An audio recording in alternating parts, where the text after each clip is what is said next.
1919 में पहला सत्याग्रह आंदोलन हुआ। तब कोई नहीं जानता था कि लाल खून से नहीं, कपड़े रंगने वाले नील से हिंदुस्तान की आजादी के आंदोलन की नई नींव रखी जा रही है। बिहार के इसी चंपारण से महात्मा गांधी ने पहला उपदेश किया, आजादी चाहते हो तो सबसे पहले डर से आजादी पाओ।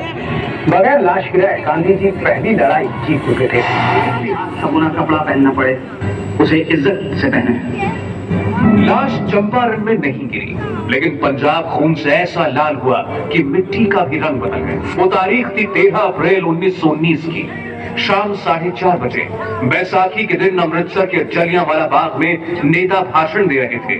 तभी ब्रिगेडियर रेजिनाल्ड डायर ने 10 मिनट में 1630 राउंड गोलियां चलवाई। भागने तक का रास्ता नहीं मिला।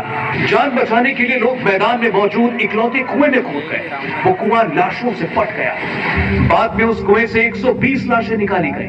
अंग्रेजी सरकार के आंकड़ों के मुताबिक यहाँ 379 लोग शहीद हो गए। इस हत्याकांड ने 12 साल के एक बच्चे के दिमाग में क्रांति की चिंगारी जला दी। वो 12 मील भागता हुआ जलियांवाला बाग आया। वो बच्चा था भगत सिंह। एक तरफ देश जलियांवाला बाग की आग में झुलस रहा था। भगत सिंह और चंद्रशेखर आजाद जैसे क्रांतिकारी बारूद से आजादी छीनने का रास्ता बना रहे थे। दूसरी तरफ गांधी जी ने असहयोग आंदोलन छेड़ा। इस आंदोलन का फॉर्मूला बहुत सीधा सा था, हिंसा का इस्तेमाल न करते हुए अंग्रेजी सामान और कपड़े जला। गांधी जी की अहिंसा के साथ साथ इनकलाब का नारा बुलंद हो रहा था। 4 फरवरी 1922 को क्रांतिकारियों ने अंग्रेजों की पुलिस चौकी जला दी। 22 पुलिस वाले जिंदा जल गए। गांधी जी के विचारों को जोर का झटका लगा। महात्मा ने असहयोग आंदोलन वापस ले लिया। 9 अगस्त 1925 को काकोरी के पास क्रांतिकारियों ने सरकारी खजाना लूटकर ब्रिटिश हुकूमत को हिला दिया।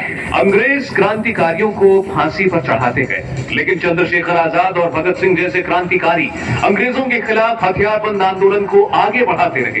इस बीच साइमन कमीशन का विरोध कर रहे गरम दल के नेता लाला लाजपत राय को पुलिस ने लाठियों से मारा।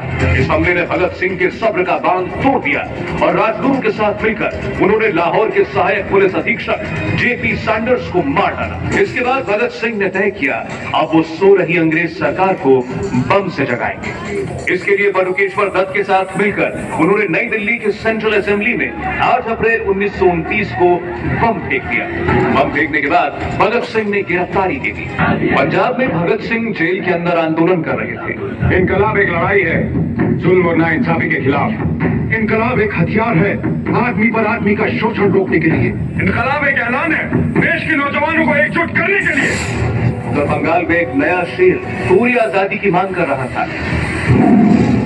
उनका नाम था सुभाष चंद्र बोस। 1928 के कोलकाता कांग्रेस अधिवेशन से ही सुभाष बाबू और गांधी जी में मतभेद हो गया।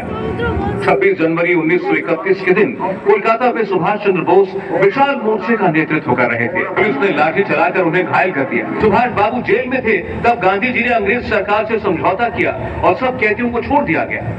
लेकिन भगत सिंह के रिहा नहीं होने पर सुभाष बाबू ने गांधी जी से अंग्रेज सरकार के खिलाफ समझौता तोड़ने के लिए कहा।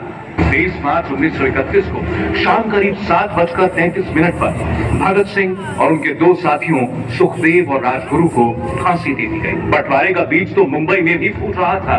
मुस्लिम लीग देश को बांटने का फॉर्मूला ढूंढ रही थी और हिंदुस्तान में आया जिन्ना। पाकिस्तान का नाम सबसे पहले ब्रिटेन में चौधरी रहमत अली ने लिया था।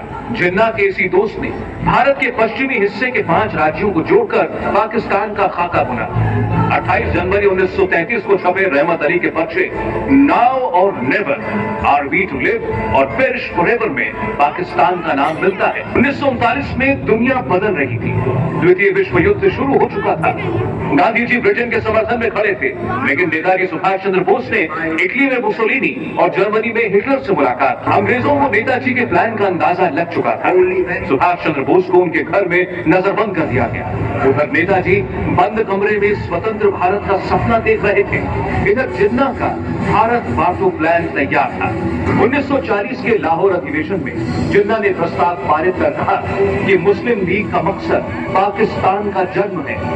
गांधी जी ने मुंबई में जिन्ना से 14 बार बातचीत की, लेकिन जिन्ना जिद पर अड़े थे। साल 1942 में पूरे देश में शुरू हो गया भारत छोड़ो आंदोलन। महात्मा गांधी ने नारा दिया, करो या मरो। एक दिन पहले 8 अगस्त 1942 को यहां कांग्रेस के मुंबई अधिवेशन में भारत छोड़ो आंदोलन का मसौदा पास हुआ। गांधी जी ने कहा था, यह आजादी की आखिरी लड़ाई है। अगर हम गिरफ्तार हो जाए तो भी ये लड़ाई नहीं रुकनी चाहिए। आज से हर हिंदुस्तानी अपना नेता खुद है और वो शांतिपूर्ण तरीके से अपने हिसाब से आजादी की लड़ाई लड़ेगा। अरुणा असफ अली ने गजब की हिम्मत दिखाई। 9 अगस्त के दिन उन्होंने भीड़ का नेतृत्व करते हुए मुंबई के इसी ग्वालिया टैंक मैदान में तिरंगा झंडा फहराकर अंग्रेजों को खुली चुनौती दे डाली। 9 अगस्त 1942 से शुरू हुआ भारत छोड़ो आंदोलन 3 साल तक बिना बड़े नेताओं के चलता रहा। 20 दिसंबर 1943 को आजाद हिंद फौज ने अंडमान निकोबार द्वीपों पर तिरंगा फहरा दिया। 12 सितंबर 1944 को रंगून के जुबली हॉल में नेताजी ने कहा, आप मुझे खून दो, मैं आपको आजादी दूंगा। 1945 में एटम बम गिरने के बाद जापान ने सरेंडर कर दिया। 16 अगस्त 1945 को नेताजी टोक्यो जा रहे थे। ताइवान के ऊपर नेताजी का विमान दुर्घटनाग्रस्त हो गया। हवाई दुर्घटना में नेताजी के मारे जाने की खबर आई। 1946 की गर्मियों में कैबिनेट मिशन भारत आया। इसके बाद जिन्ना ने पाकिस्तान बनाने के लिए डायरेक्ट एक्शन डे का ऐलान कर दिया। 6 अगस्त 1946 के दिन कलकत्ता में खून बहा। फरवरी 1947 में लॉर्ड माउंटबेटन को वाइसरॉय बना दिया गया। इसके बाद ऐलान किया गया, देश का बंटवारा होगा। 14 अगस्त की आधी रात को हिंदुस्तान को काटकर पाकिस्तान बना दिया गया। जमीन पर बंटवारे की लकीर खींच दी गई, लेकिन इस आजादी ने कत्लेआम करवाया।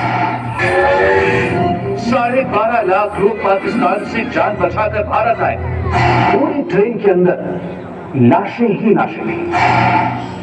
1 लाख महिलाओं के साथ बलात्कार हुआ। करोड़ों रुपए की लूटपाट हुई। इंडियन कॉन्स्टिट्यूएंट असेंबली में जवाहरलाल नेहरू ने ट्रिस्ट विद डेस्टिनी नाम का वो ऐतिहासिक भाषण दिया।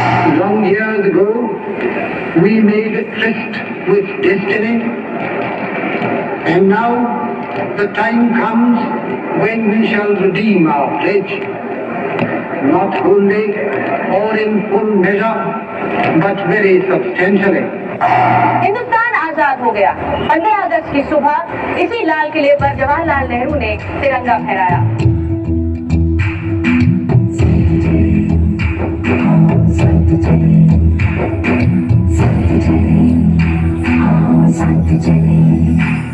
हाथों में लिए हाथ चले एक दूजे के साथ, हाथों में लिए हाथ चले एक दूजे के साथ। अरे हुंकार आओ साथ चले, आओ साथ चले, आओ साथ चले, आओ साथ चले। हर तरफ से आ रही है ये पुकार, आओ साथ चले, आओ साथ चले, आओ साथ चले, आओ साथ चले।